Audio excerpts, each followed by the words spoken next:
పట్టణంలో ప్రేమజంటలను బెదిరించి నగలు, డబ్బులు దోచుకున్న అఖిల్ను వన్ టౌన్ పోలీసులు అరెస్టు చేశారు. నిందితుడి వద్ద నుంచి 12 గ్రాముల బంగారు నగలు, ద్విచక్ర వాహనం స్వాధీనం చేశారు.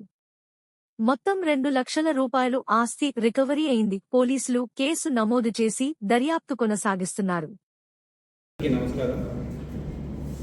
గౌరవ చిత్తూరు ఎస్పీ శ్రీ తుషార్ డూడి గారి ఆదేశాల మేరకు Chittoor sub divisional police officer T Sainath గారి పర్యవేక్షణలో గత 2-3 నెలలుగా జరుగుతున్న నేరాలకు సంబంధించి రిపోర్ట్ కాబడిన కేసులపై రాబడిన సమాచారంతో one town police station inspector అయిన నేను మరియు మా సిబ్బంది ఏఎస్ఐ మధుకుమార్ గారు మరియు ఇతర క్రైమ్ పార్టీ టీం సభ్యులతో పాటు రాబడిన సమాచారం మేరకు ఈరోజు ఉదయం 10 గంటలకు పీవీకేఎన్ కాలేజీ వెనుక గల మ్యాంగో భవన్ వెనుక వైపు ఒక వ్యక్తిని అనుమానాస్పదంగా ఉంటే పట్టుకొని విచారించగా అతను గతంలో ఎవరైనా ఒంటరిగా ఉంటున్న ప్రేమ జంటల్ని ఆపి వారిని బెదిరించి వారి వద్ద నుంచి డబ్బులు లేదా బంగారు నగలు తీసుకొని పోయే వ్యక్తిలాగా కన్ఫెస్ చేయడం జరిగింది.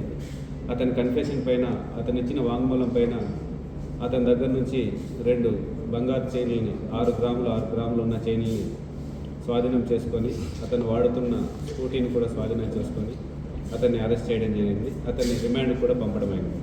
గతంలో కూడా అతనిపైన 2022లో ఒక కేసు ఉంది. ఇప్పుడు 2 కేసులు, మొత్తం 3 కేసులు అతనిపైన నమోదు చేయబడ్డాయి. అతని పేరు వచ్చి అఖిల్. అతను కొంగారెడ్డిపల్లి సంబంధించిన వ్యక్తి, చిత్తూరు పట్టణం.